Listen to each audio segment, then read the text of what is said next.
tale unfolds around Suwa, known far and wide as the 33rd Demon Lord, and Noah Francis, who introduces himself proudly as the eldest son of the influential Francis family. This encounter takes place within the world of Absolute Oblige, a renowned video game featuring a fantasy academy setting and filled with hundreds of deep branching story paths. Displaying absolute confidence, Noah flexes his upper arm to highlight his physical strength, declaring that he will show the powerful Demon Lord the true extent of human capability. For Noah, his physical body and hard-earned muscles are his primary weapons. This marks the beginning of a story centered on an ordinary young man who died in his past life and was reborn into the role of a notoriously awful noble character. Rather than accepting the villainous path assigned to him by destiny, he resolves to transform the world around him through relentless effort, brave choices, and pure physical conditioning. The scene shifts to the grounds of a grand estate where a massive manor sits against the skyline.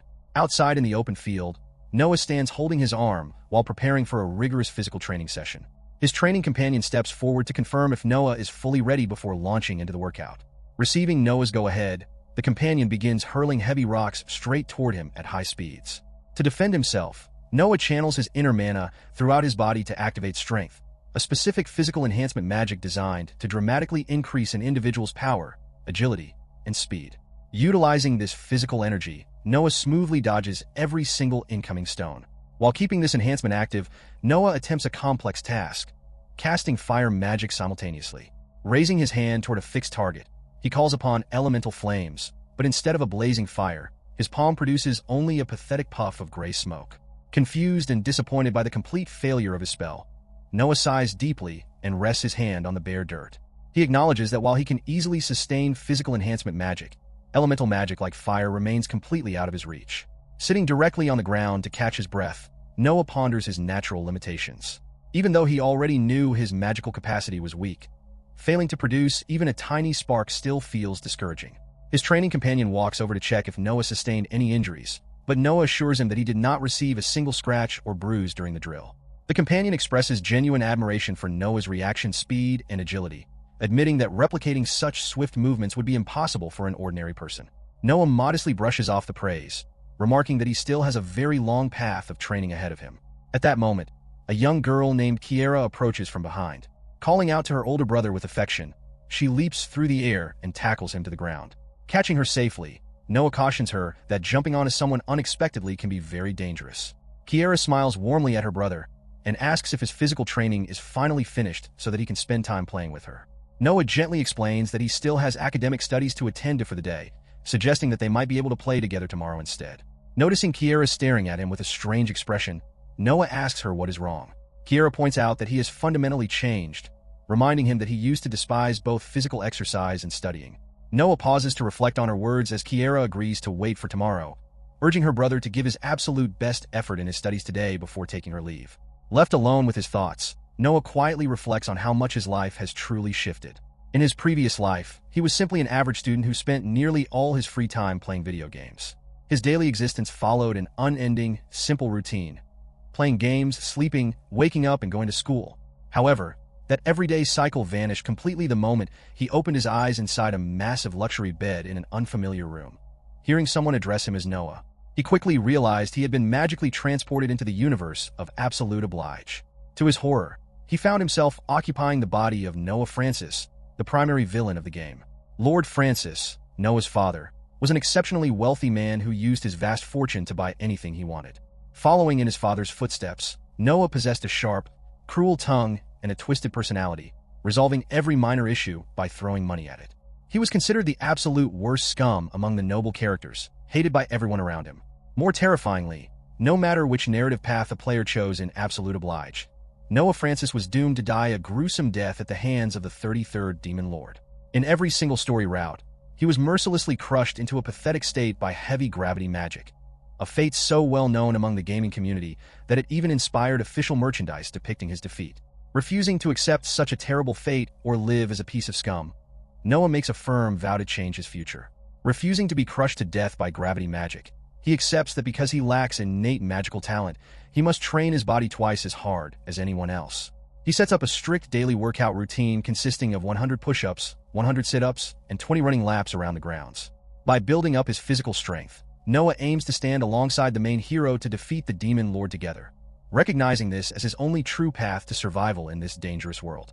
Later that evening inside the manor's dimly lit dining hall, Noah sits quietly at the head of a long dinner table. He asks a nearby maid about Kiera's whereabouts and receives word that his sister is currently getting ready for dinner. Moments later, the head butler, a man named Seabass, steps forward and addresses Noah, asking what should be done regarding a newly acquired slave. Noah gazes back at the butler in complete silence, fully aware of the dark truths and hidden secrets surrounding Seabass's true identity. The individual in question had once been a remarkably skilled assassin, according to his official background profile. A prominent clan known as the Francis family had spent a massive fortune to hire his services, and he proceeded to serve their house faithfully for many years. Noah vividly recalled reading in a guidebook that this former killer never actually executed the slaves whenever the previous version of Noah ordered their deaths. Instead, he secretly hid those unfortunate individuals away and granted them a chance to escape to freedom. During a quiet moment, Seabass brought up the specific slave who had recently slighted Noah and was currently locked away inside the prison quarters, asking if he should proceed with the execution. Noah expressed immediate shock at the suggestion and urgently ordered that the prisoner should not be killed under any circumstances.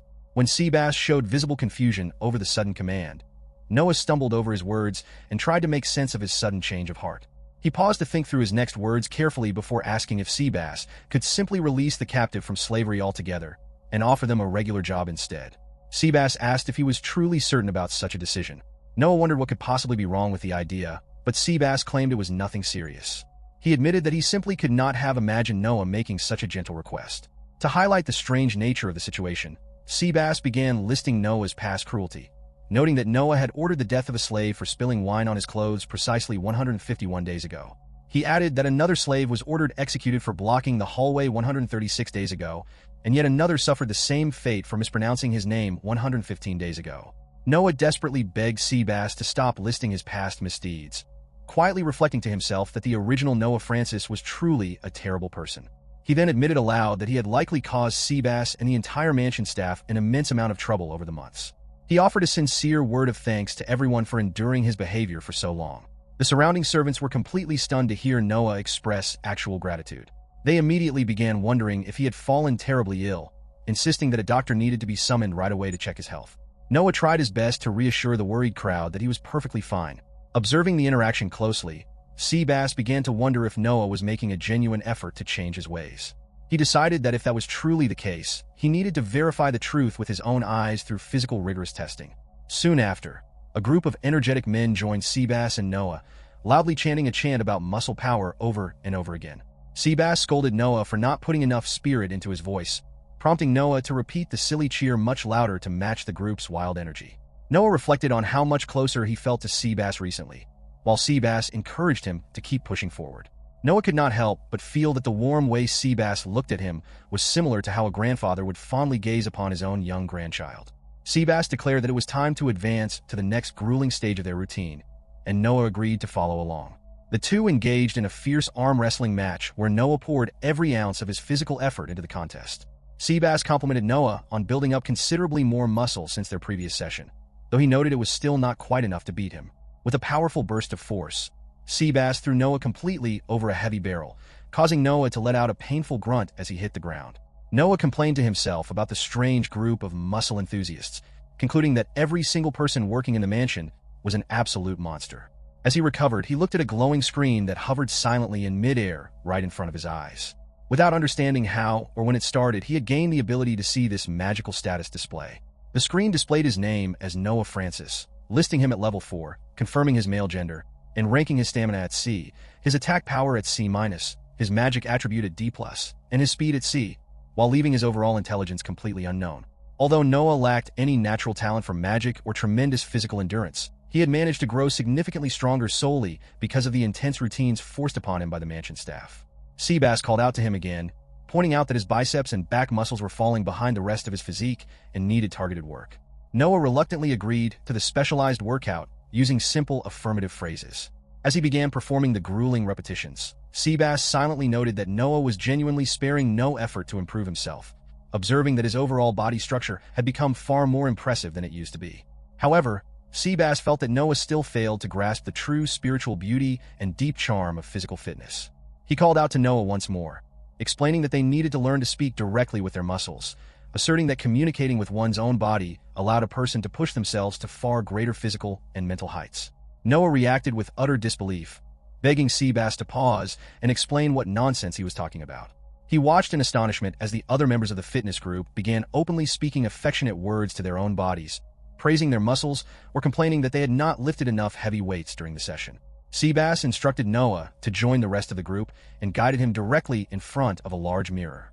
Noah hesitated at first, pleading for a moment to process the bizarre request, but he eventually peeked at his own reflection in the glass. He began silently telling himself that his body looked incredibly lean, strong, and well-built.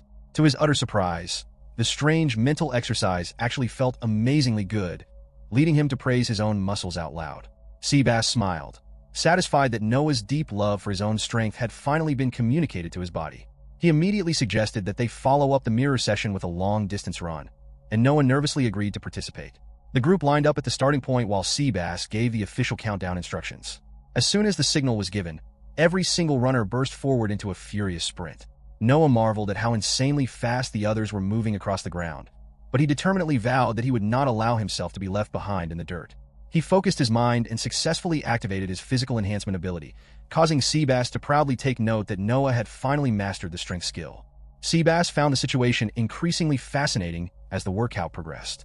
Noah felt a surge of genuine surprise when Seabass suddenly dashed forward at an incredible velocity. Seabass quickly realized his own mistake, regretting that he had accidentally gotten overly competitive and unleashed his full speed, assuming that Noah would never be able to maintain such an intense pace. To Seabass's absolute amazement, Noah pushed himself further and caught up right alongside him. Seabass carefully observed that no matter how grueling or punishing the physical training became, Noah never complained. Instead, he constantly wore a bright smile on his face while working tirelessly to surpass his own personal limits. Seabass felt an overwhelming sense of raw talent for hard work and muscular growth radiating from Noah's current self. Noah let out a powerful shout as he continued to sprint forward with everything he had. Sometime later, Noah lay peacefully in his bed, recovering from the exhausting day. He giggled softly to himself in the quiet room as he stared at the glowing status screen hovering above him, which now displayed his appraisal skill at level 2. After acquiring the strength ability, keeping up with Seabass's intense workouts had become significantly easier. A quick glance at the floating interface revealed that he had unlocked several brand new skills, including level 2 appraisal, level 2 flash step, level 1 detection, and level 1 parallel thought. His core physical statistics had also experienced a notable increase across the board. Suddenly, someone burst into the bedroom by slamming the door wide open. Kiera jumped directly onto her older brother, calling out to him with great affection. She proclaimed that it was finally time for him to play with her, complaining that she was entirely tired of waiting for him. Noah expressed his soft regret, explaining that he still had a small amount of studying left to complete. Kiera quickly grew impatient with his answer, demanding to know whether she or his studies were more important to him. Noah laughed quietly at her dramatic reaction, thinking to himself that her possessive attitude sounded remarkably like something a needy girlfriend would say. A male servant appeared at the door, announcing that he had just devised a brand new training routine for Noah to try. The man quickly noticed that Kiera was present in the room and politely offered to invite both siblings to participate in the physical workout together. Noah promptly declined the offer, sending the man on his way. As the servant departed, Kiera asked her brother if he had noticed the gentle smile on the man's face. When Noah admitted he did not understand what she was implying, she began to explain the dark history of the household. She recalled how a deep emotional rift had once formed between the siblings and the manor's staff. During those dark times, every maid in the household, including the specific maid Kiera had considered her close friend, lived in absolute terror of Noah's cruel nature. They were so terrified that they refused to make eye contact with her or anyone else. Eventually, that close friend left the mansion forever, and many other servants quit their positions alongside her. Kiera tightly curled her hand into a fist resting on her lap, silently resolving that she never wanted such a tragic separation to happen again. She noted how remarkably bright and lively everyone had become over the past few months, with many staff members coming to genuinely respect and admire Noah. Kiera leaned her head gently against Noah's chest, nuzzling her face deep into his clothes. She softly expressed how immensely glad she was that things had changed for the better. Noah quietly spoke her name, reflecting deeply on their shared family background. Their mother had passed away early in their lives, and their father was almost never at home due to his overwhelming work commitments. Kiera had grown up with Noah as the only person she could truly trust, yet Noah's past evil deeds had inflicted countless painful memories upon her. Noah realized that Kiera's entire happiness depended directly on the kind of person Noah Francis chose to be. He understood that he needed to step up and become a proper, carrying older brother to her. In that moment, a distant memory resurfaced in his mind of a small child affectionately calling him their big brother. Noah's facial expression softened dramatically as the warm memory settled over him. He gently assured Kiera that her big brother would protect her no matter what. To demonstrate his determination, he explained that his intense physical training was all for the sake of safeguarding her, pulling off his shirt to show off his newly developed physique. Kiera was completely shocked by his sudden action, loudly demanding to know why he was stripping in front of her. She asked if he had any idea what the servants had been calling him behind his back lately. Noah jokingly guessed that they were probably referring to him as a handsome hunk. Kiera yelled that they were calling him a total muscle idiot, repeating the insult with full force. She turned around and stormed out of the room, leaving Noah calling out after her, while awkwardly admitting that he was indeed a foolish idiot. Left alone in the quiet bedroom, Noah scratched his head in complete confusion over her sudden departure. Suddenly, Kiera peeked her head back around the doorframe one last time, calling him an idiot once more before slipping away down the corridor. Noah softly addressed his beloved little sister, offering an apology for making her angry. However, he silently resolved that he would never stop his physical training under any circumstances. He had come to genuinely love the process of building his body and recognized that it was the only way to grow strong enough to protect the people he cared about. He decided that he would not settle for remaining a simple muscle idiot, but would instead strive to become a super muscle idiot. Meanwhile, Kiera walked down the vast, quiet hallways of the sprawling manor. She repeatedly played back her brother's reassuring promise to protect her, letting out a sweet giggle as she walked. She realized that she had never heard him use such an affectionate term for himself before in her entire life. Without warning, an unexpected hand reached out from the darkness toward her. Kiera gasped in terror as her arms were suddenly pinned tight against her sides by an unseen force. She instantly realized that her entire body was completely paralyzed and unable to move a single inch. Further down the hallway, a maid walked casually along her normal route. Kiera desperately tried to call out for help, but her voice was completely suppressed and no sound escaped her mouth. She remained entirely frozen in place as the oblivious maid continued walking further away. The maid briefly turned her head back toward the corridor, but Kiera had already vanished completely from sight. Totally unaware of the abduction that had just taken place, the maid murmured to herself that she thought she had heard Kiera's voice just a moment prior, ultimately dismissing it as a trick of her imagination. Elsewhere on the grounds, loud shouts celebrating muscle power echoed through the air amidst heavy iron weights scattered across the floor. Noah stood in the center of the training area, completely out of breath and thoroughly exhausted from his brutal workout routine. Deciding it was finally time to take a well-deserved break, Noah recalled reading an important principle on the internet stating that proper rest was just as crucial to muscle growth as the physical exertion itself. He focused on his breathing, forcing himself to take deep, rhythmic breaths to allow his body to recover from the intense strain. Noah realized that taking deep, steady breaths truly helped to calm his mind and body after such intense physical exertion.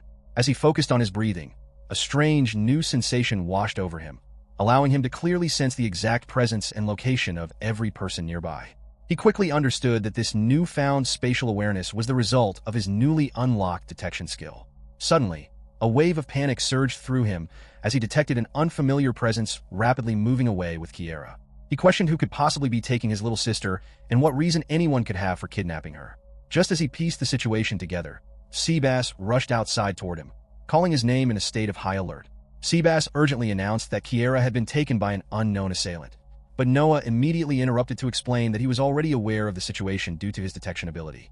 He insisted that they needed to pursue the kidnapper and rescue her without losing another second.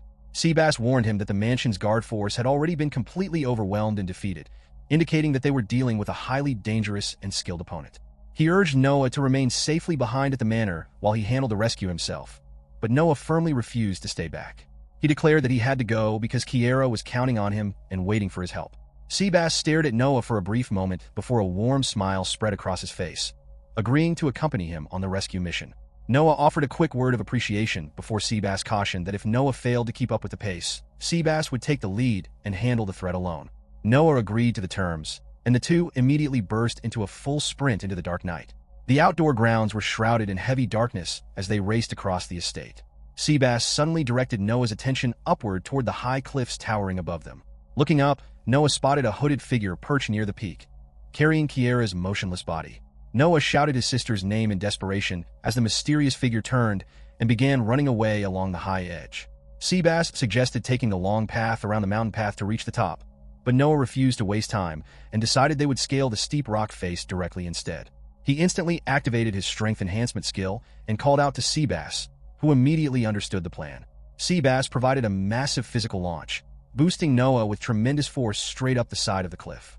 Noah landed heavily on the rocky ledge at the top, immediately confronting the intruder and demanding that he release Kiera at once. Kiera looked up in surprise as she recognized her older brother standing before her. The mysterious kidnapper admitted that he had originally planned to lure Noah into a trap with his allies, but decided he would simply eliminate Noah by himself instead. He pulled back his dark hood to reveal his face, greeting Noah with a cold remark about how long it had been since they last met.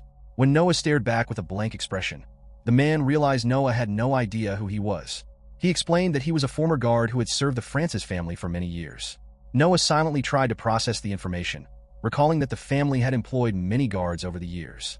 The man bitterly explained that despite working faithfully for the family for a long time, a single mistake had ruined his entire life.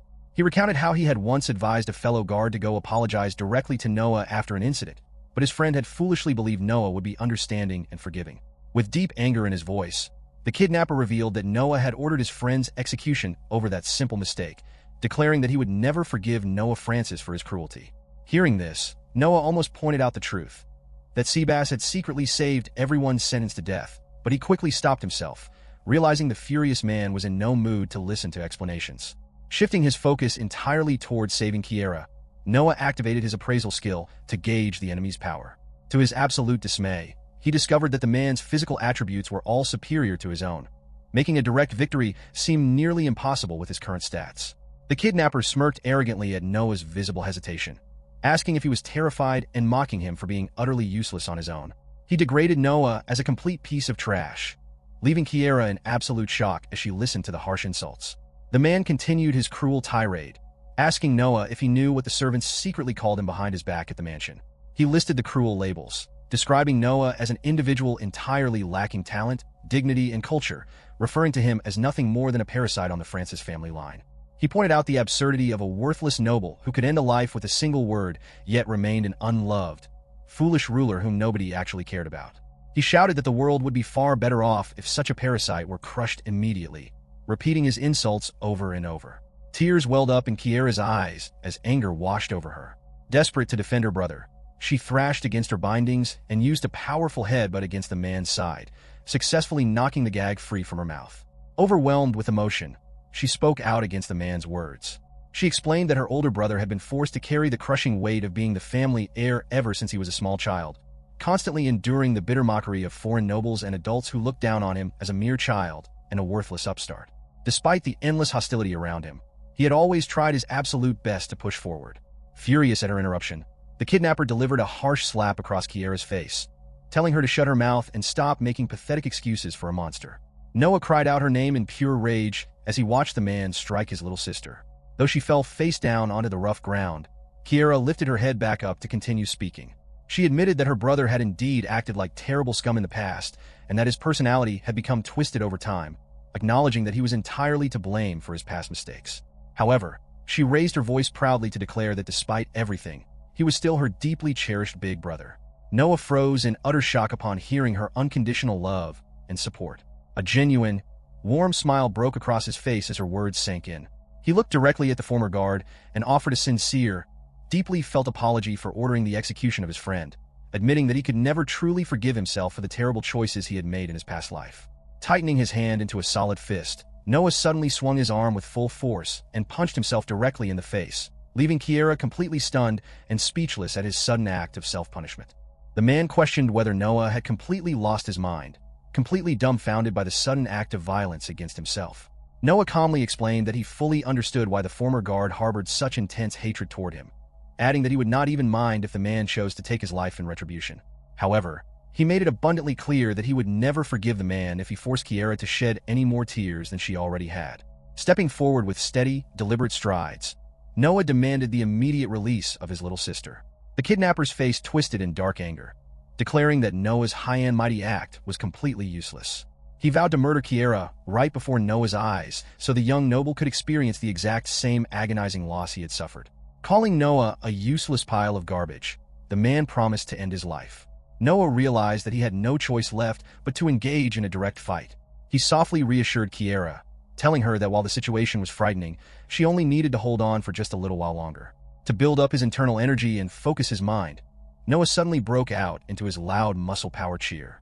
Kiera looked at him with complete embarrassment, mortified that he was performing his bizarre workout ritual at such a critical moment. Noah casually noted that proper warm-ups were essential before physical exertion, continuing his rhythmic chant. Enraged by the display, the kidnapper snapped, asking how long Noah intended to mock him before declaring that he would crush him into dust. Noah was startled as he quickly sensed incoming danger and jumped out of the way just in time. The massive tree trunk standing directly behind his previous position suddenly shattered into splintered pieces. Strangely, the attacker had destroyed the heavy tree without even physically touching it. The former guard boasted that in order to exact his revenge against Noah, he had spent every single day relentlessly training a powerful spatial ability. He warned that Noah's body would be the next thing to be crushed into pieces. He identified his technique as level 10 restraints and swung his massive, invisible pressure fields around Noah's position, laughing hysterically as he ordered him to run for his life. Noah let out a sharp cry as another invisible impact detonated nearby, sending a shockwave that threw him violently through the air. He crashed hard against the ground, the blunt force knocking the breath completely out of his lungs. Grunting in pain, he slowly pulled himself back up to his feet. The attacker mocked his earlier brave words, sarcastically asking what had happened to his boundless confidence and inviting him to display his grand muscle power once again. Noah mentally acknowledged that the opponent possessed formidable strength. However, he reminded himself that he had worked harder than anyone else to build his body, holding onto a secret dream of one day becoming the hero who would defeat the Demon Lord. Refusing to allow his journey to end prematurely in what felt like a simple prologue, Noah shouted his determination to grow stronger, instantly activating his physical enhancement ability to pump energy directly into his muscles. The kidnapper sent another invisible force field sweeping forward, aiming to seize Noah in a crushing grip and end his life once and for all. Just as the strike was about to connect, Noah activated his flash step ability and vanished entirely from sight. The man stared in utter disbelief, unable to comprehend how someone like Noah Francis, an individual completely devoid of magical talent, could possibly move at such blinding speed. Before the man could finish his thought, Noah materialized silently right behind him. Noah proclaimed that he was no longer the weak, pathetic person he used to be, having successfully rebelled against his past flaws to surpass his physical limits as the true heir of the Francis family. With a swift movement, he struck the man with a heavy wooden stick, knocking the kidnapper unconscious to the ground. Under the bright glow of the night moon, Noah and Kiera stood together over the defeated kidnapper, who was now bound tightly with heavy ropes. Upon waking up, the man bitterly demanded that they execute him immediately so he could rejoin his deceased friend in the afterlife. Noah pondered his next move just as Seabass finally arrived at the scene. Noah called out to the old assassin and pointed out that the captured man had put Kiera in grave danger.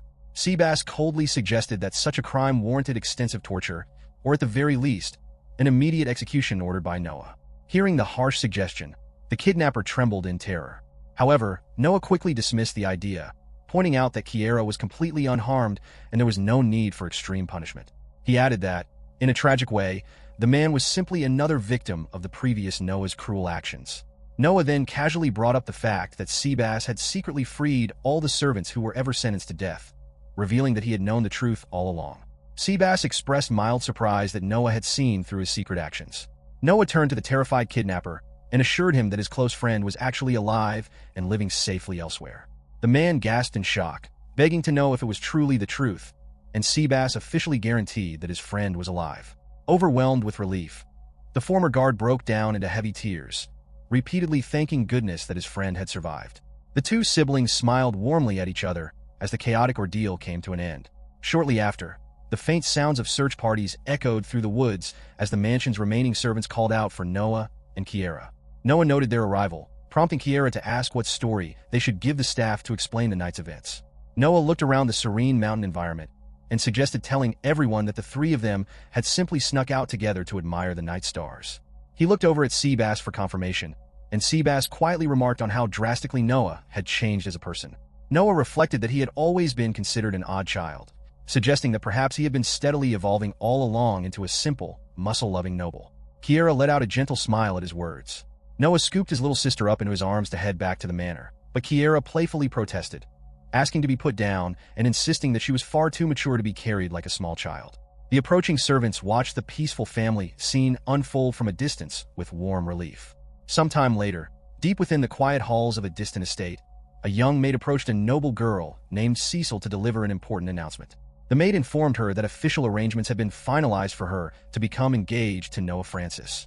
Cecil slowly closed the book she was reading, quietly wondering what kind of person her future fiancé would turn out to be. Meanwhile, back at his own mansion, Noah suddenly let out a loud sneeze, briefly wondering if he had managed to catch a cold. Reincarnated as Noah Francis, the villainous noble in the Fantasy Academy game titled Absolute Oblige, the former ordinary individual found himself living through the opening chapters of a world he once only played on a screen. Several months had already elapsed since his soul first awoke inside Noah's body, a stretch of time that allowed him to build genuine warmth with the servants and guards inhabiting the Grand Mansion. Over these weeks, he had gradually adapted to the physical presence, weight, and status of his new vessel, transforming a once distant identity into his daily reality. The peaceful atmosphere shifted slightly when Seabass, the dedicated family butler, stepped forward to announce that the scheduled hour had arrived. Acknowledging the prompt with a polite nod, Noah prepared himself alongside the household staff. Nearby, another servant called out Noah's presence, marveling at the impressive display of physical strength unfolding before them. Noah silently admired the sheer power of trained physical fitness while flexing his own arms, fully appreciating the intense conditioning necessary for survival in this dangerous world. Seabass himself impressed the surrounding staff with his towering posture and broad shoulders, drawing admiration from a younger servant who had just arrived bearing official correspondence straight from the master of the house. Recognizing that their current workout session was drawing to a close, the rest of the muscular estate workers began gathering their training gear to tidy up the yard.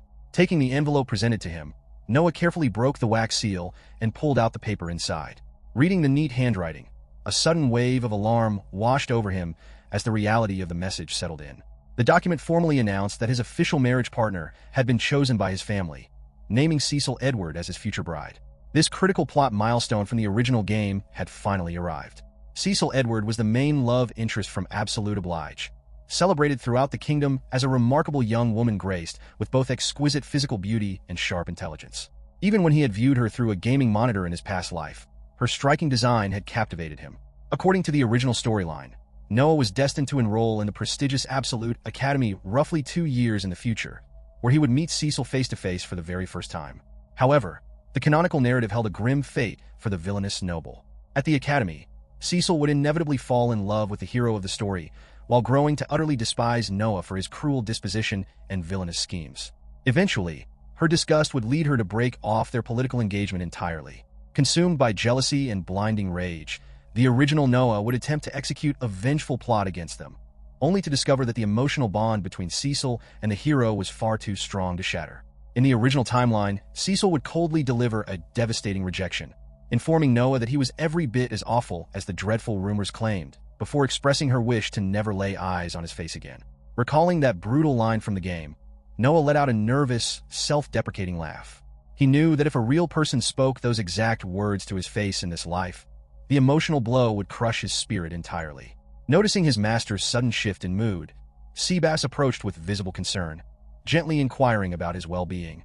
Noah brushed off the worry by explaining that he was merely contemplating the heavy demands of his future path, admitting that the road ahead felt daunting. Hearing this, the faithful butler offered a warm word of encouragement, urging the young master to remain steadfast and strong against whatever troubles lay ahead. Noah understood the strategic stakes involved. He needed to avoid meeting Cecil before their formal introduction at the Academy to keep the timeline manageable.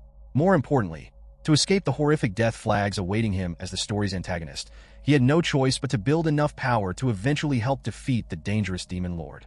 Standard, leisurely training methods would never grant him the overwhelming strength required to alter his fate, meaning he needed to push his physical limits far beyond normal boundaries. Re-energizing his spirit with a loud battle cry, Noah recommenced his intense fitness routine with renewed vigor, cheered on enthusiastically by Seabass. Shortly after, a stern voice interrupted the commotion as another figure approached the training grounds. Observing the young noble drenched in sweat, the newcomer noted that Noah could have easily used the remaining time to rest before his upcoming academic lessons. This serious, disciplined man was Lion, an elite A-rank adventurer hired to serve as Noah's personal swordsmanship instructor. Noah reassured his instructor that the extra effort was no trouble at all, proud to report that he had fully completed the assigned homework of 100 practice sword swings. Lion accepted the report with a quiet nod, but his sharp eyes quickly caught sight of something unusual nearby. Resting against a bench was a heavy sword wrapped tightly with jagged rocks and thick rope. Suspicious, The instructor asked whether his pupil had actually trained using such an absurdly weighted makeshift weapon. Noah cheerfully confirmed that he had, reasoning that the standard training blade simply felt too light to properly build his muscles. For a brief moment, silence fell over the yard as Lion processed the sight. The instructor then noted in his usual strict tone that as the sole heir to the noble house, Noah ought to be capable of handling at least that much exertion. Rather than complaining about the harsh standard, Noah embraced the high expectations, recognizing that he desperately needed to become vastly stronger than his current self. He asked if he could continue his preliminary cardio exercises, a request Lion immediately granted. Seabass eagerly joined in to keep his young master company, and together they launched into a brutal set of 20 grueling laps of bunny jumps across the field, shouting encouraging chants to keep their pace even as Noah struggled to keep up with the butler's pace. Watching the young man leap across the grass, Lion observed his student with deep, silent pride. Noah never settled for doing the absolute minimum or coasting on his noble status. He actively sought out ways to challenge himself, constantly thinking of new methods to reach greater heights. In Lion's eyes, Noah was an exceptional pupil, a genuinely good-natured boy with clear eyes, a pure heart, and an unrivaled work ethic. Most young nobles would take every opportunity to slack off the moment their tutors looked away, yet Noah had intentionally bound heavy stones to his own sword just to make his practice harder. Lion found himself deeply moved by the boy's relentless drive, wishing he could watch over Noah's growth forever as the young noble unlocked his seemingly limitless potential. Suppressing an affectionate smile at his student's extreme dedication, Lion's focused demeanor subtly shifted. Glancing toward a nearby patch of shadow, the master swordsman casually addressed an unseen presence, asking the hidden observer just how long she intended to keep lying motionless on the ground. Phrygia protested from her spot on the dirt, insisting that she wasn't lying on the ground by choice, but simply because her mana reserves were completely drained. As Noah's dedicated magic instructor, she couldn't fathom the bizarre nature of her young student. During their session, Noah had boldly requested that she blast him with her strongest spells to accelerate his growth. Complying with his absurd demand, she spent the entire lesson launching high-level magic at him, only to watch him immediately transition into swinging his strange, rock-laden sword before seamlessly moving on to grueling bunny hops. Shivering in exhaustion, she labeled the boy an absolute monster. Lion, listening intently, merely concluded that Phrygia had finally come to appreciate Noah's magnificent spirit, prompting an irritated shout from the mage over his complete lack of sympathy. Spotting his teacher awake, Noah cheerfully called out to her mid-workout, inviting her to join their muscle conditioning to build her stamina. While Phrygia recoiled in disgust at the offer, the surrounding estate workers grew inspired by Noah's dedication and eagerly joined the routine. A wave of panic hit Phrygia as she realized the entire mansion was full of fitness fanatics. Seabass noticed her lying there and politely encouraged her to join the training session. Noah stepped over to pull her to her feet, but she thrashed against his grip, adamantly refusing and declaring that she quit right then and there. Before she could break away, a firm hand clamped down on her gloved wrist. Lion addressed her by her renowned title, Phrygia the Flame, acknowledging her status as the supreme mage of the territory. He admitted that while she was undoubtedly exhausted, the household's advancement would crumble without her guidance. Phrygia looked up in surprise at the solemn praise, only for Lion to unceremoniously set a heavy metal bucket on the dirt beside her. Staring inside, her eyes widened in horror as she realized it contained 30 full bottles of high-grade mana potion poured into a single concoction. Lion declared her an essential pillar of Noah's growth, sternly commanding her to drink every single drop for a rapid recovery. Screaming in utter despair, the Archmage wept open tears as she forced herself to gulp down the absurd volume of restoration fluid. With the magic training settled, Lion turned his attention back to his student, announcing that today's physical lesson would consist of a full sparring match. Noah readily accepted the challenge, tightening his grip on his weapon. Lion drew his blade with one hand and braced a small shield in the other, taking a solid combat stance. Assessing his pupil's focus, the master adventurer asked if Noah was ready, and the young noble confidently declared that he was prepared for the fight. Noah charged forward with his sword raised, aiming a direct strike at Lion. Observing the attack, Lion noted that while Noah's blade work was technically solid, his timing was far too predictable, making it easy to read and counter. With a fluid swipe of his weapon, Lion deflected the blow. Recognizing the danger, Noah executed a quick backstep, landing a safe distance away from his instructor. Lion acknowledged the maneuver as a decent effort, while Noah silently reflected on the fact that he had barely managed to dodge the counterattack. Standing near the gate, Lion recalled his initial thoughts about taking this job. To be entirely honest, he had previously looked down on the Francis family with considerable disdain. Arriving at the estate, he had felt thoroughly depressed, wondering why he had agreed to teach the eldest son of such a notoriously dreadful household. He had questioned whether he should have simply refused the request altogether. It was at that moment that Seabass had spotted him, correctly identifying him as Lion and offering to guide him inside. Before his arrival, Lion had heard endless rumors from the local villagers. They described Noah Francis as an utterly irredeemable piece of trash with the worst personality imaginable, a cruel noble who had executed countless slaves. Lion had reassured himself that if Noah ever ordered his execution, he could easily flee. After all, a skilled warrior could always find work as an adventurer anywhere in the world. However, his expectations were completely shattered upon their first meeting. Noah had approached him politely, introducing himself and expressing genuine gratitude for his arrival. To Lion's astonishment, the young noble bowed his head low, promising never to complain no matter how rigorous the regimen became, and begging his new instructor not to hold back. Lion had never seen a nobleman lower his head to a commoner before, leaving him to wonder if this was truly the same Noah Francis from the stories. Over time, Noah proved true to his word, diligently completing every demanding task set before him without a single protest. The rumors had painted Noah Francis as a useless, incompetent noble who possessed nothing but money. Yet, watching him practice day after day, Lion saw the truth. Noah was an extraordinarily hard worker and a deeply compassionate person. Lion felt a growing desire to clear the young man's ruined reputation, wanting the world to see the real Noah and accept him. Because of this, Lion was determined to remain by his side as his loyal mentor. Back in the present, the two fighters stood facing each other with weapons drawn once again. Noah was breathing heavily, his body fatigued, yet his spirits remained high. Thanks to his relentless daily training, he was constantly growing stronger, and today he was determined to finally land a clean hit on his master. Deciding against any defensive tricks, Noah unclasped his shield and dropped it to the ground, committing entirely to an all-out attack. Taking a slow, deliberate breath to center himself, Noah activated his physical enhancement skill, strength, while simultaneously executing parallel thought. Eyes locked onto his target, he prepared to spring. Lion instantly recognized the simultaneous activation of both techniques. He was thoroughly impressed, wondering when his student had managed to master such a difficult dual casting combination. Before Lion could ponder it further, Noah suddenly vanished from his sight. Utilizing Flash Step, Noah reappeared directly behind his instructor at blinding speed. Lion realized the sheer velocity of the move left him no time to physically dodge or block. Reacting on pure instinct, Lion cast a spell using a quick hand gesture. The moment Noah's blade sliced through his torso, Lion's bloodline magic, shadow figure, triggered. Noah's expression shifted to complete confusion as his blade met no resistance, striking the dirt ground instead of his target. Lion's body dispersed into shadows, and before Noah could process what had happened, a concussive shockwave threw him backward into a nearby stone wall. Rubbing his head in pain, Noah sat up, only to find the tip of a sword pointed directly at his face. Looking down at him with a casual smile, Lion declared his victory once again, prompting Noah to accept his defeat gracefully. Lion proceeded to break down the mechanics of the exchange. He explained that activating strength requires an immense amount of mental concentration, making it nearly impossible for ordinary fighters to channel other abilities at the same time. Noah had clever bypassed this limitation by using parallel thought, which allowed his mind to process Flash Step simultaneously. Despite the praise, Noah pointed out that Lion had still moved faster than his eye could track, making it seem as though his teacher had simply evaporated into thin air. Lion playfully reminded him of his status as an A-rank adventurer famously known as Lion the Shadow, revealing that his shadow figure ability was an exclusive bloodline magic technique.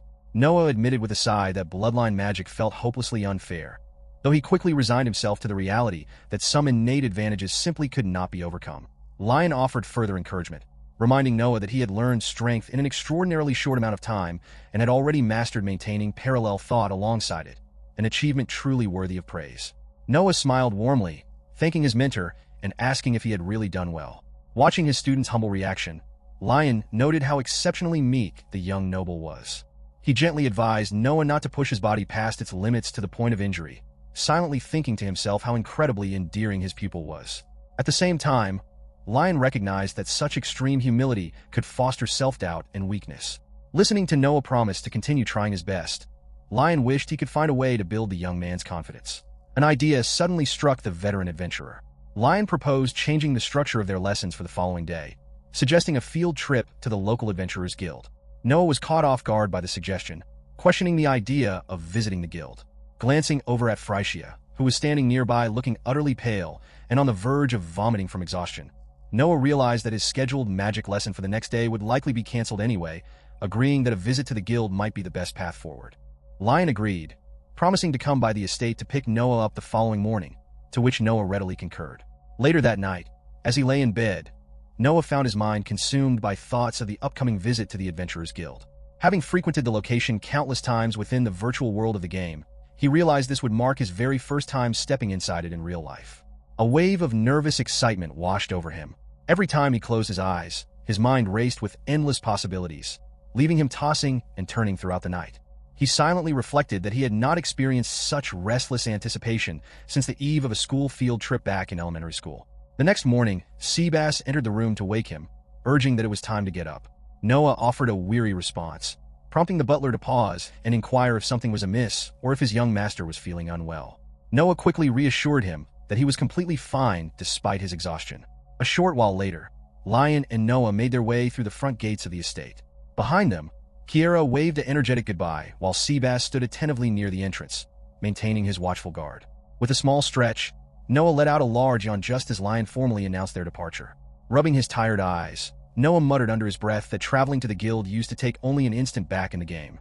Hearing the strange comment, Lion glanced over at his sleepy pupil, asking with a quiet laugh if he was still half asleep. Noah and Lion made their way through the busy town streets, which were filled with crowds of people going about their daily business. They stopped in front of an establishment that had a sign featuring 2 crossed swords hanging above the door. Lion turned to Noah and suggested that, based on his physical build, this particular place would be a good fit for him. Noah took a moment to look over the location his instructor was pointing toward. Inside, Noah found a blade and unsheathed it, admiring its craft and thinking to himself how incredibly cool it looked. Lion offered a word of caution, reminding him that katanas could be quite difficult to handle properly. However, Noah felt a natural connection to the weapon, remarking that it felt completely right in his hands because he was Japanese. Lion caught the unfamiliar word and questioned what he meant, but Noah quickly brushed it off as nothing important. Accepting the response, Lion decided it was time to move on, directing them toward the Adventurers Guild. Noah agreed, though his attention wandered briefly as Lion pointed out the correct direction to take. Inside a quiet section of a nearby lobby, a young child approached a man, politely asking for help on behalf of his home village. The child explained that wild wolves were threatening to attack their community, and all the adults were currently fully occupied preparing defenses to hold off the beasts. The man looked at the written request in his hands, wondering if the young boy had genuinely written it himself. While he did not necessarily think the child was lying, he could not be entirely certain of the situation. The man asked if the child had sent a formal request to the Francis family, who served as the ruling lords of the territory. The boy admitted that he had sent a letter, but he never received any response. He added that the adult villagers did not trust the Francis family anyway. The man nodded in understanding, remarking that he had heard the young heir, Noah Francis, simply did whatever he pleased without care for others.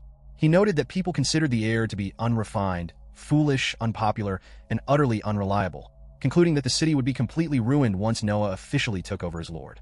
Hiding just out of sight, Noah listened to the harsh assessment of his character, whispering to himself about how thoroughly the townspeople were tearing his reputation apart. Lion looked at him, curious as to why they were crouching in the shadows. Noah admitted that hearing people speak about him so openly had caught him off guard. He realized that stepping into town had exposed the true extent of his terrible reputation, which had been thoroughly ruined by his past actions.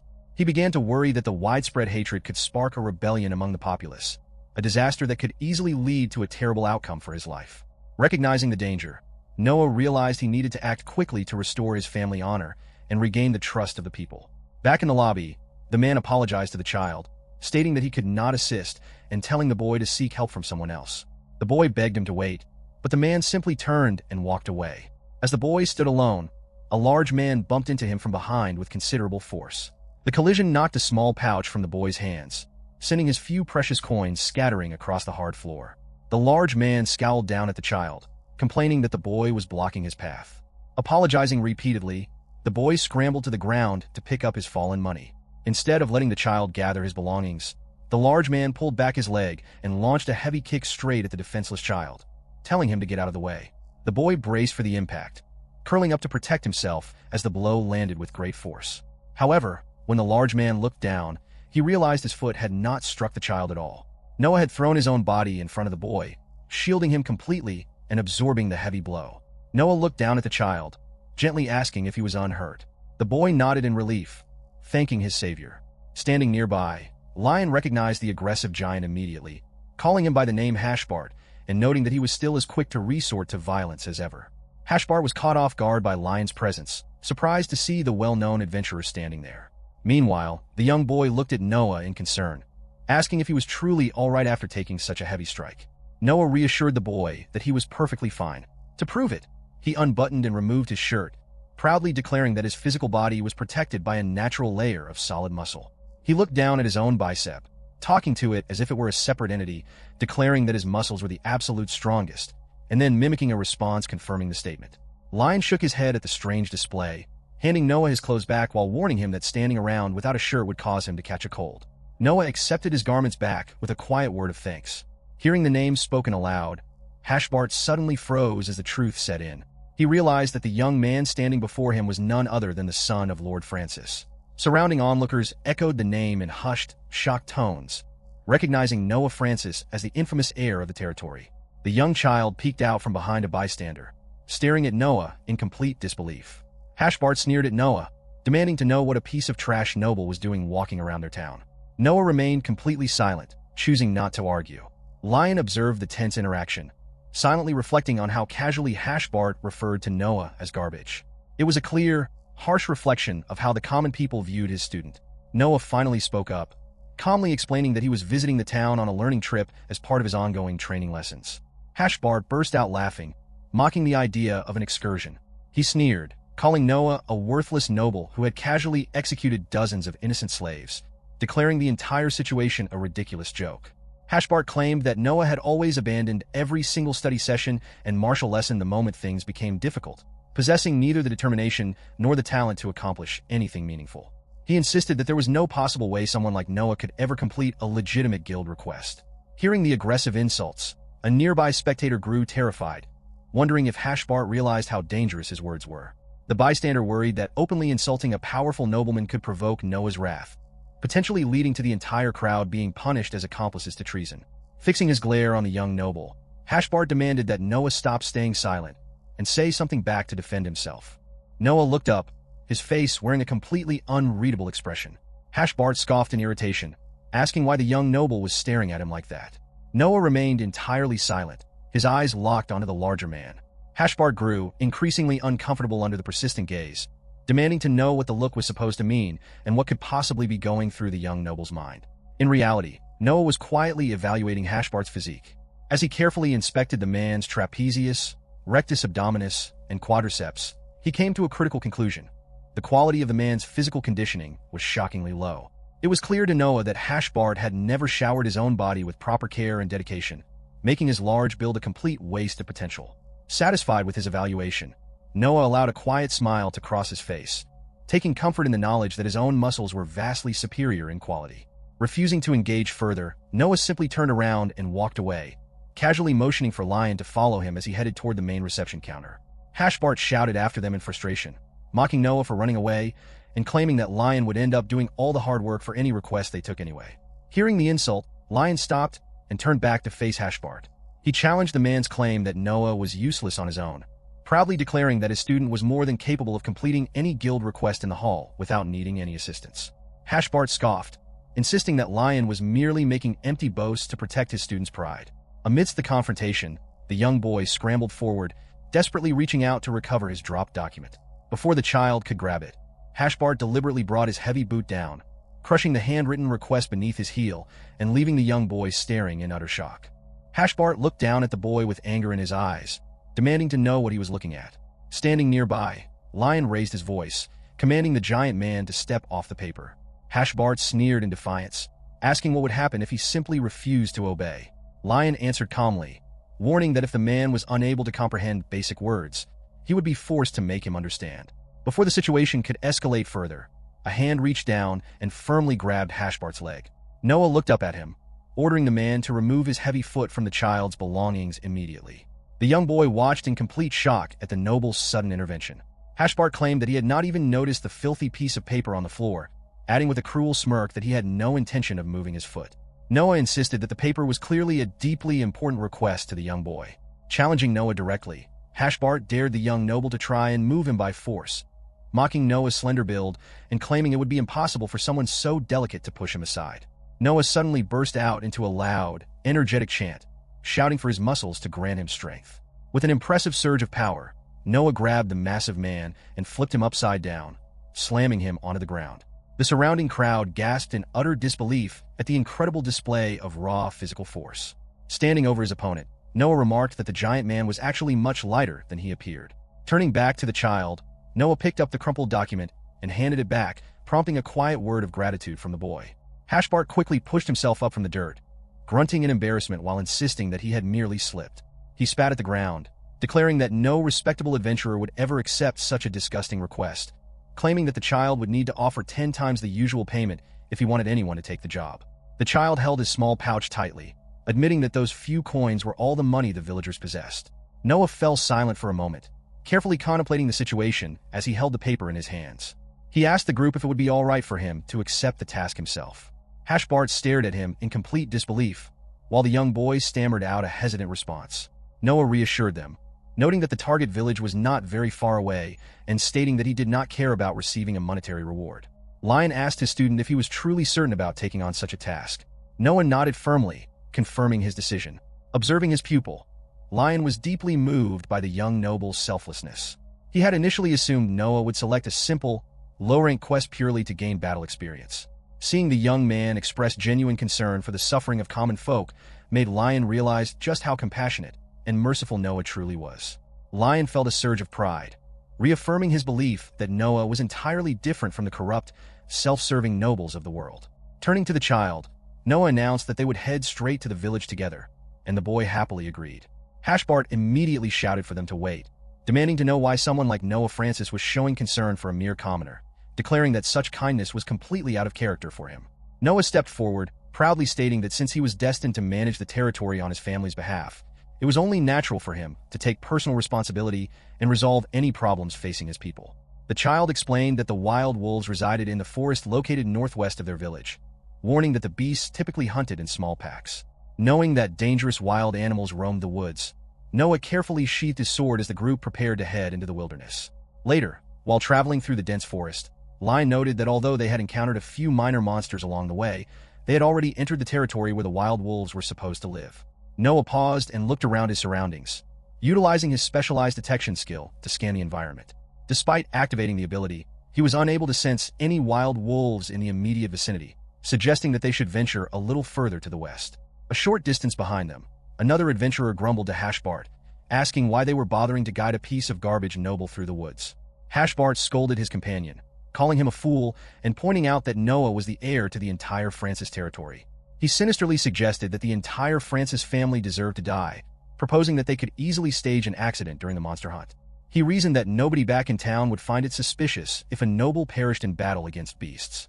His companion quickly agreed, and Hashbart let out an ominous, quiet laugh.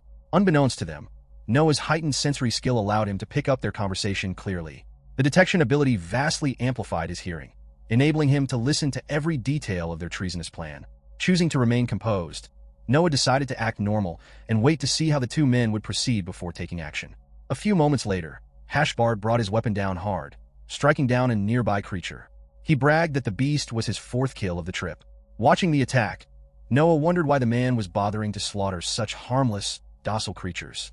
Hashbart boasted to the group, suggesting that the wild wolves were likely hiding because they were terrified of his incredible strength. Lion scratched his chin, admitting that it was indeed strange that they had not seen a single wolf after coming so deep into the forest, wondering if the pack had abandoned the area for some reason. Noah shook his head, looking around nervously as a sudden chill filled the air. He realized that the group had already been completely surrounded. Scores of glowing eyes emerged from the thick brush as a massive pack of wolves glared down at them from the surrounding high cliffs. Hashbart stared in horror, admitting that he had never seen a pack of such tremendous size before. Suddenly, the heavy sound of thudding steps echoed through the trees. A giant paw stepped forward onto the cliff's edge, revealing a massive, terrifying wolf that towered over the rest of the pack as it took its place at the head of the formation. Noah realized with a shock that they were facing an extremely dangerous, mutated variant. Lion observed the massive creature, explaining that it was a mutated wild wolf that had managed to survive for a long time, growing vastly stronger through its transformation. The beast glared down at the party with pure ferocity, striking absolute terror into Hashbart's heart. Lion noted that a mutated beast of this scale was officially classified as an A-rank threat, declaring that he would handle the monster himself. Before the instructor could draw his weapon, Noah stepped up to take his place at the front. Hashbart gasped, demanding to know if the young noble genuinely intended to face such a terrifying creature on his own. Lion called out his student's name in concern, but Noah simply requested that his master focus on providing backline support. Noah knew this was no longer a video game. Taking on a monster of this level meant he could easily die in battle. Yet, the memory of the young village boy desperately begging for someone to save his home flashed through his mind. Recognizing his duty as a member of the ruling family, Noah resolved that he would stand his ground and fight to protect his people. The giant wolf let out a deafening roar that shook the surrounding trees, forcing Hashbart to cover his ears in agony. Without warning, the entire pack leaped from the high cliffs, swooping down upon the group. In a panic, Hashbart shoved his companion forward into the path of the beasts, using the falling man as a distraction while he turned and fled for his life. However, Hashbart quickly found his escape route blocked by several snarling wolves that sprang out from the thick brush. Screaming in terror, he braced for the end. Noah dashed across the clearing, striking down the wolves, threatening the cowardly man before spinning around to face the main threat. The massive paw crashed into the earth once more as the mutated giant wolf landed directly in front of him. Frightened out of his mind, Hashbart screamed at Lion, demanding that the master adventurer stop standing around doing nothing and engage the monster. Lion casually declined, stating that there was no need for him to intervene. Confused, Hashbart stared at the instructor, unable to understand his calm composure. Lion quietly reflected on a conversation he had held with Noah earlier that day. He remembered watching Noah handle a katana with incredible fluidity, remarking that the young man possessed impressive skill with the blade and asking if he had been practicing in secret. Noah had replied that it was actually his very first time holding a katana, revealing that his sudden mastery was due to unlocking a powerful new ability. Standing before the giant beast in the present moment, Noah took a firm stance and wrapped his hands around the sword's handle. He closed his eyes completely, taking a deep, slow breath. Watching from behind, Hashbart sneered, assuming that the noble had given up and accepted his death. The giant wolf lunged forward, closing the distance at terrifying speed. Noah found the situation strange. Although he was locked in a life-or-death battle against a monstrous threat, his mind felt completely calm. He felt a deep, instinctual connection to the blade in his hands, almost as if he and the weapon had fought together through countless battles over many years. As the wolf came within striking distance, Noah's newly acquired skill fully activated. With a single fluid motion, he unsheathed his blade and executed a powerful, flawless swordsmanship technique, bringing the weapon down in a blinding arc. Noah stood tall and unmoving as the momentum of the massive wolf carried it past him, where it collapsed onto the ground, stone dead. Hashbart watched in utter disbelief, shrieking in horror when the severed head of the monster rolled toward his feet. He yelled at the lifeless head to stop frightening him, angrily calling the dead beast an idiot to mask his own terror. Lion approached the trembling man, telling Hashbart to commit this exact image to his memory forever. Gesturing proudly toward his student, Lion declared that this formidable warrior was his pupil, Noah. Following the battle, the group accompanied the young boy back to his home. The grateful villagers welcomed Noah warmly, admitting that while they had very little wealth to offer as a reward, they wanted him to feast on as much food as he desired. They prepared a massive spread of cooked wild wolf meat, which was surprisingly rich and delicious. Noah stared at the feast with bright eyes, thoroughly impressed by how wonderful the food looked. The village boy ran up to Noah, expressing his deep gratitude for defeating the monsters that threatened his home, happily declaring that Noah was a truly good person. Noah smiled down at the child, playfully asking him to repeat the praise. The boy happily obliged, repeating the compliment, prompting Noah to ask for it one more time just to savor the feeling of being appreciated. The kindly villagers laughed, inviting everyone to sit down and eat while the meal was still hot. Noah happily joined the feast, encouraging the villagers to eat together as a community. He took great joy in tearing into the roasted meat with his bare hands, remarking that his muscles were rejoicing from the heavy intake of protein and that eating so freely was the absolute best feeling. He added with a chuckle that back at the mansion, his butler Seabass never stopped nagging him about practicing proper aristocratic table manners. Suddenly, a strict, familiar voice echoed through the dining area, asking what kind of unrefined eating style Noah was demonstrating. Shocked and confused, Noah turned around to see Seabass standing right behind him. Noah called out his butler's name in disbelief, demanding to know why he was out here in the village. Seabass explained that he had grown deeply concerned about his young master's field trip and had come to personally inspect his progress. Observing Noah's messy eating habits, Seabass sighed, stating that he would need to implement even stricter training to properly drill noble etiquette into Noah's daily routine. He instructed the young man to prepare himself for intensive lessons upon their return, leaving a defeated Noah with no choice but to meekly agree. Seabass declared that eating meat directly with one's bare hands was an unrefined behavior completely unfit for a member of the nobility. To fix this, he arranged for Noah to attend a special place called the Noble Education Facility. This facility was created specifically to teach young nobles proper manners, social rules, and etiquette before they officially entered the academy.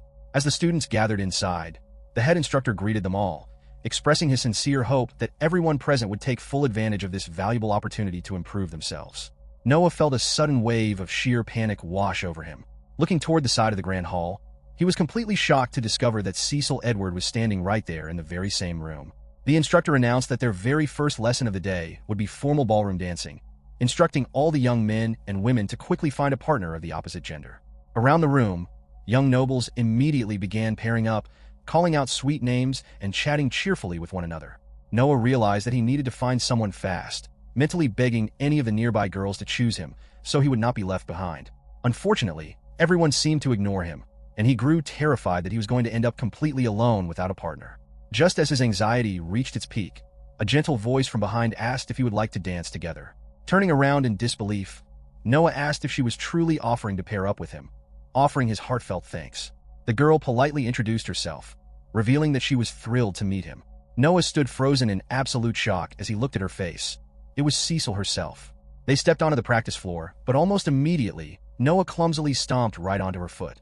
He panicked and stammered out an apology, prompting Cecil to observe that he seemed entirely unaccustomed to dancing. Internally, Noah was screaming because he truly had no idea how to perform a single dance step.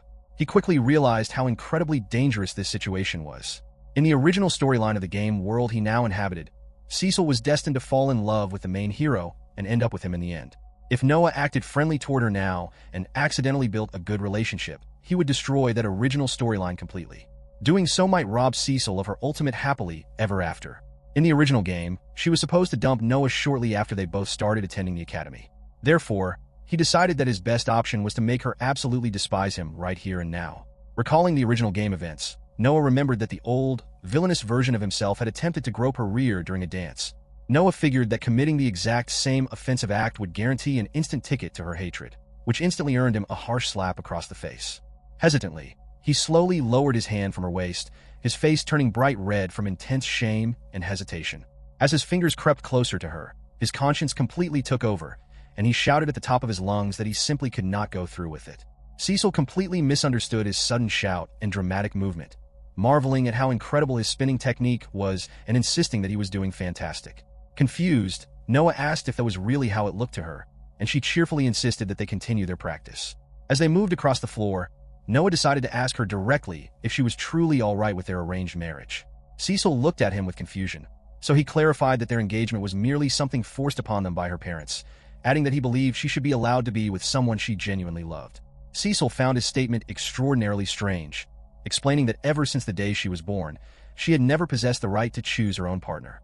Noah understood the sad reality behind her words. Cecil had been raised in a cold environment without any real love because she was the child of a mistress rather than the main wife. The Edward family only decided to officially recognize her because they lacked any legitimate children of their own to carry on the family name. Cecil took the lead, suggesting that they restart the dance pattern from the top. Noah silently reflected on how unfairly she had been treated. He knew that if her family truly loved her, they would never have forced her into an engagement with a notoriously awful scoundrel like Noah Francis. Still, he reassured himself that everything would turn out all right in the end, because she would eventually find her true happiness alongside the hero at the academy. Calling her name softly, Noah looked at her and reiterated his belief that she ought to make her own decisions about her future. Cecil stared at him in utter shock. Worried that he had crossed a line, Noah nervously asked if he had said something strange. Cecil admitted that he was entirely different from the terrible person she had always pictured in her mind, leaving Noah stuttering in surprise. Their quiet moment was abruptly shattered by a loud, angry shout from across the room. An arrogant young nobleman was screaming at his female partner because she had accidentally stepped on his foot again. The poor girl repeatedly apologized, explaining that she simply lacked experience with formal dancing. The young man scoffed loudly, declaring that this exact clumsiness was the precise reason he had never wanted to be engaged to someone like her in the first place. The entire room went quiet as everyone turned to watch the commotion. The head instructor stepped forward, politely asking the young noble to keep his voice down because the other students were watching. The arrogant boy rudely ordered the teacher to shut his mouth, boasting that if it were not for his family's engagement, the girl's low-ranking family would fall into complete financial ruin. He sneered down at her, declaring that she had no choice but to obey his every single command for the rest of her life. The poor girl clutched her skirts tightly, looking utterly miserable as tears welled in her eyes. Watching from afar, Noah remarked that the young nobleman was taking his cruelty far too far. Cecil sighed quietly, stating that the situation could not be helped because it was simply the girl's inescapable fate. The girl looked up at her cruel fiancé with a heartbreakingly sad expression, but the boy merely glared back down, demanding to know why she was staring at him like that and asking if she had something to say for herself. Cecil cast her eyes downward, quietly accepting the grim reality of noble society. However, Noah stood completely still, repeating the word fate in his mind as he contemplated the injustice of it all, catching Cecil's undivided attention as his quiet resolve began to shift. Noah loudly announced to the room that people who acted so cruelly should simply turn around and leave. Furious, the arrogant young nobleman raised his hand high into the air, preparing to strike the trembling girl across the face, while shouting at her never to disobey his orders again. Before the blow could land, Noah instantly activated his flash step technique, sweeping the girl out of harm's way in a fraction of a second. Taken completely by surprise, the boy swung his hand through thin air, losing his balance entirely and spinning around before crashing heavily onto the hard floor. The surrounding onlookers gasped in complete shock, completely unable to comprehend when or how Noah had managed to move across the room so quickly. Gently checking on the young girl, Noah asked if she was unhurt. She nodded timidly, but Noah quickly noticed a severe, dark bruise on her bare shoulder, which she tried to hide beneath her dress. Seeing her frightened reaction, Noah realized with growing anger that her cruel fiancé had been physically abusing her on a regular basis. Pushing himself up from the floor in pain, the arrogant boy glared at Noah and demanded that he stay out of his personal business. Another student quickly stepped in, frantically warning the boy to stop because he was confronting Noah Francis, the powerful heir of the ruling family. The boy scoffed, claiming he did not care about Noah's identity. Noah stepped forward, fixing the boy with a cold glare. He declared firmly that anyone who intentionally brought harm to others would receive absolute mercy from him, regardless of who they were or what status they held. Terror washed over the arrogant boy's face as he felt the intense pressure of Noah's authority. Turning his attention back to the frightened girl, Noah spoke to her with deep warmth and kindness. He gently encouraged her to speak up whenever someone mistreated her, acknowledging how difficult and scary taking that step could be. Reaching into his coat, Noah pulled out a fine handkerchief bearing the official crest of the Francis family and placed it in her hands. He reassured her that if she ever found herself in danger again, she could rely on him and his family for protection. The young girl stared at Noah in complete awe and gratitude. Standing nearby, Cecil watched the entire scene unfold with sparkling eyes, feeling her heart flutter with deep fascination. Noah was entirely different from every self-serving aristocrat she had ever encountered throughout her life. Recalling his earlier advice about choosing her own destiny, she felt a profound curiosity toward the mysterious young nobleman rising within her. Noah offered to step in as the girl's new dance partner, so she would not have to deal with her terrible fiancé any longer. However, before he could take another step, Cecil called out his name, startling him into thinking he was about to receive a strict scolding. Cecil asked him directly if he truly disliked practicing his dances with her. Noah quickly clarified that he was simply so terrible at dancing that he felt he was being a burden to her, nervously asking if she was truly comfortable remaining his partner. Smiling warmly, Cecil reached out and took his hand, softly reassuring him that he was doing an amazing job. Noah blushed bright red at the sweet compliment. With renewed spirits, Cecil led him back onto the practice floor, guiding his steps as Noah carefully followed along, asking if he was positioning his feet correctly. She praised his efforts, encouraging him as they danced together seamlessly. A sudden commotion interrupted the music as the girl from earlier loudly announced that she was officially breaking off her engagement with the arrogant nobleman. The boy chased after her in desperation, begging her to wait and talk, but the girl simply turned her back on him, bidding him a cold farewell before walking away for good. Watching the scene, Noah felt a strange sense of familiarity, realizing that the breakup looked almost identical to the future moment in the original story where Cecil was destined to dump him at the academy. He could not help but feel a tiny bit of sympathy for the disgraced boy. Meanwhile, in a dark, ancient castle located far across the continent, a long spiral staircase led deep underground to a massive set of reinforced double doors. Down in the shadows, a mysterious voice noted that Noah Francis was the infamous heir to the domain, adding that while his reputation used to be atrocious, his standing among the common people had surprisingly improved after he single-handedly defeated a wild monster. A talking magical cat named Mia expressed disbelief, asking if a mere child could really accomplish such a feat. A bearded man named Albus explained that ever since the monster incident, the overall mood throughout the territory had become vastly more positive. He revealed that their original assignment from their client was to incite a massive rebellion against the kingdom, using the terrible reputation of the Francis family to spark public outrage. However, since the people no longer hated their prospective lord, Albus reasoned that simply assassinating Noah directly would be a much faster way to achieve their goals. Mia remarked on how dark and sinister Albus looked when discussing murder, prompting Albus to suggest that she should go handle their other assignment of killing the chosen hero instead. Mia asked if it was truly wise for them to split up for their respective missions. Albus reassured her not to worry, boasting that no matter how strong Noah Francis believed himself to be, all living beings were completely equal before his absolute magic. Mia sighed, offering a moment of pity for the young noble, declaring that Noah's violent death was already set in stone. By running into each other at the Noble Education Facility, Noah and Cecil had inadvertently unlocked a brand new story path that was never an option in the original game. Arriving at the Francis family estate, Cecil offered a polite apology for dropping by without sending prior notice. Seabass quickly reassured her that it was no problem at all, expressing complete confidence that young Master Noah would be delighted by her surprise arrival. He explained that Noah was currently over at the training grounds and offered to guide her to his location personally, for which she expressed her sincere gratitude. When they reached the practice field, Cecil announced her presence, calling out to let Noah know she had come for a visit. However, the sight that met her eyes left her thoroughly stunned. Noah was right in the middle of an intense exercise with a group of men, stacking their bodies together into a massive, towering human pyramid of raw muscle while rhythmically chanting in unison. Mid-cheer, Noah happened to glance over and caught sight of his unexpected guest. Staring at her in total disbelief, he wondered to himself why she had suddenly shown up at his home. Cecil explained that she had sent him numerous letters over the past few weeks, but she had never received a single reply from him. Noah offered an awkward, apologetic response, explaining that his daily routine had been extraordinarily busy lately. Cecil gently advised him to drop the stiff, formal speech between them, encouraging him to address her casually by her first name. Noah agreed, trying out her name without any fancy titles attached. Resolving her nerve, Cecil admitted that she had a request that was somewhat difficult for her to voice aloud. When Noah asked what she needed to say, she gathered her courage and asked if she could touch his chest muscles. Noah stood frozen in utter shock, his entire face flushing bright red with embarrassment. He realized that granting such a strange request would mean exposing his chest directly in front of a young lady. He nervously wondered if she was secretly planning to use the touch as an excuse to pinch him sharply. Standing nearby in the muscle training group, one of the men groaned in pure envy, expressing his jealousy and wishing that a pretty girl would feel his muscles too. Seabass immediately stepped in, reprimanding the man for his inappropriate conduct. Stepping closer to Noah, Cecil looked up at him with wide, pleading eyes, asking if her request was truly unacceptable. Unable to resist her direct gaze, Noah's blush deepened as he quietly gave her his permission. Cecil smiled softly, thanking him for his kindness before reaching her hands out to touch his chest. As her fingers pressed into his skin, she gasped in pure wonder, marveling at how rock-solid his muscles felt and noting how they twitched with power under her touch.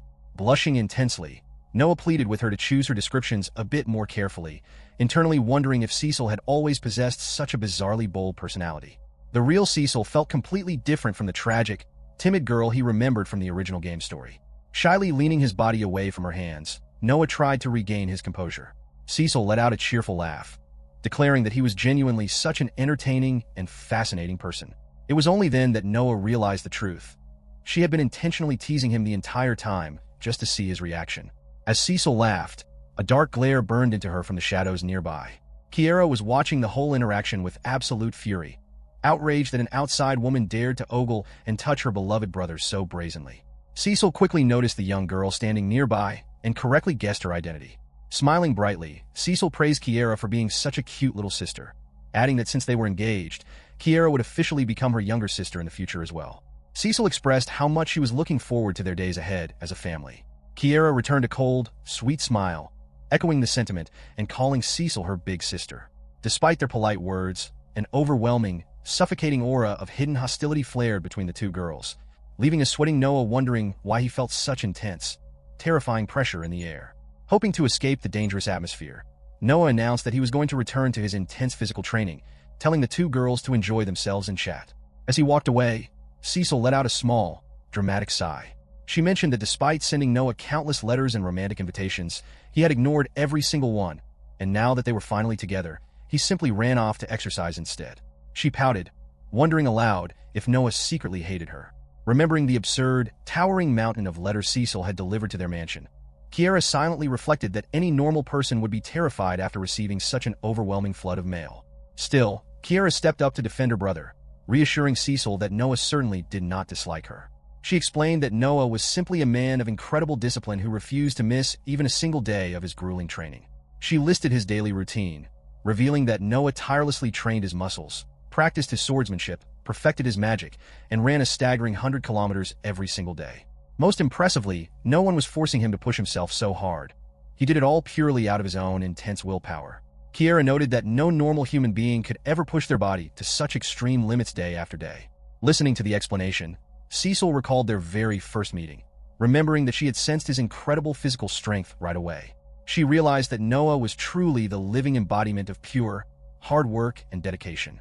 A sweet, determined smile spread across Cecil's face as she silently resolved to do her absolute duty as a supportive wife, promising herself that she would always be there to cheer her husband on whenever he was working hard.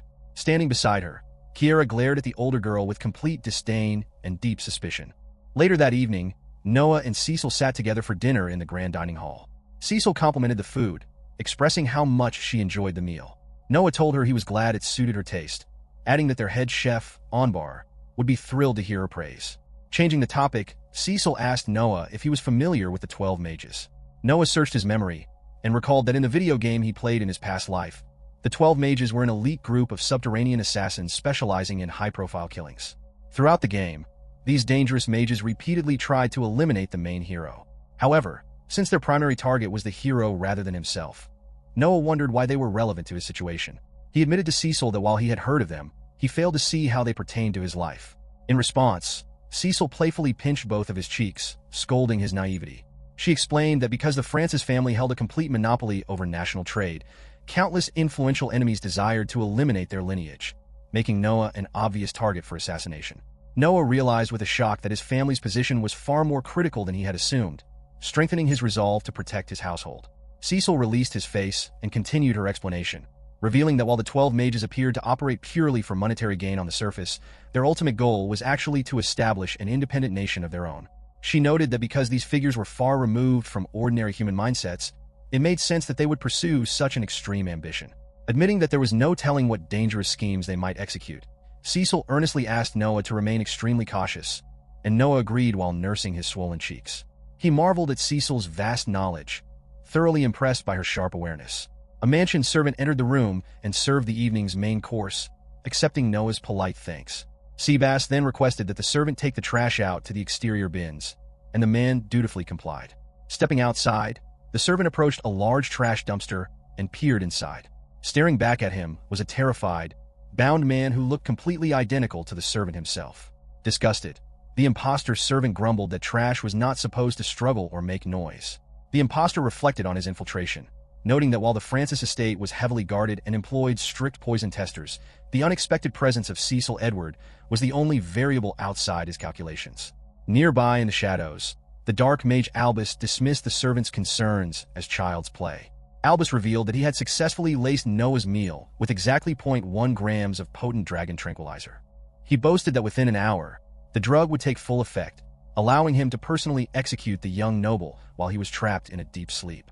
Back in the dining hall, Noah took a bite of his food and let out a sudden yawn, remarking that an intense wave of exhaustion had unexpectedly washed over him.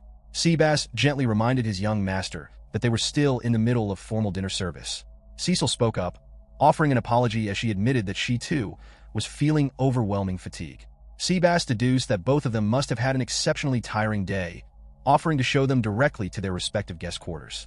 Night fell over the domain, and the bright moonlight illuminated the darkened windows of the quiet mansion. Deep within the upper floor hallways, a dark figure silently approached Noah's bedroom door and pushed it open. Stepping into the chamber, the infiltrator observed Noah motionless in bed, declaring that the young noble was fast asleep. Albus entered the room behind his scout, boasting that regardless of how formidable Noah Francis was in combat, the drug rendered him as helpless as a defenseless newborn. While he possessed the dark magic required to destroy his target instantly, Albus claimed he would grant the boy a merciful passing into the next world. Raising his hands, he prepared to activate his specialized spell, the Scales of Judgment. Before he could cast the magic, a shadow loomed behind him. Without warning, Noah launched a devastating kick directly into Albus's back. The dark mage let out a pained cry as the sheer force of the physical blow sent him crashing straight through the glass window, flying out of the mansion and landing hard onto the ground far beyond the perimeter fence. Stunned and wide-eyed, Albus struggled to his feet, trying to process how he had just been blown away by a physical strike. Looking down at him from the shattered upper window, Noah voiced his deep displeasure at having an elderly intruder sneak into his bedchamber. Albus immediately recognized the boy as Noah Francis, utterly bewildered as to why the potent dragon tranquilizer had failed to keep him unconscious. Upon hearing Albus mention the drug, Noah gained a sudden realization, noting that the powerful tranquilizer explained why he had slept so exceptionally well. He admitted that he had been struggling with restless sleep due to his intense daily fatigue, but thanks to the potion in his dinner, he felt entirely refreshed and fully energized. Albus gritted his teeth, acknowledging that while the situation had turned out unexpectedly, he had no intention of backing down. Summoning his magical power, he declared himself as Albus, the Mage of the Scales, invoking the mythical blade of the Underworld King and the Scales of the Heavens. He vowed to take Noah's life on the spot and eliminate every single person associated with the Francis family line. Noah pondered the threat deeply, reflecting on how frequently his life had been put in jeopardy lately. When he was first reincarnated into this world as Noah, his sole motivation for growing stronger was self-preservation. However, his perspective had shifted completely over time. He no longer fought merely to protect himself. He was determined to safeguard his younger sister Kiera, his companions, and all the innocent people under his family's care. Fixing a fierce glare upon Albus of the Scales, Noah drew his weapon from its sheath in one smooth motion. He issued a bold challenge to the assassin to attack with everything he had, declaring that it was time for the Dark Mage to face the absolute power of his trained muscles.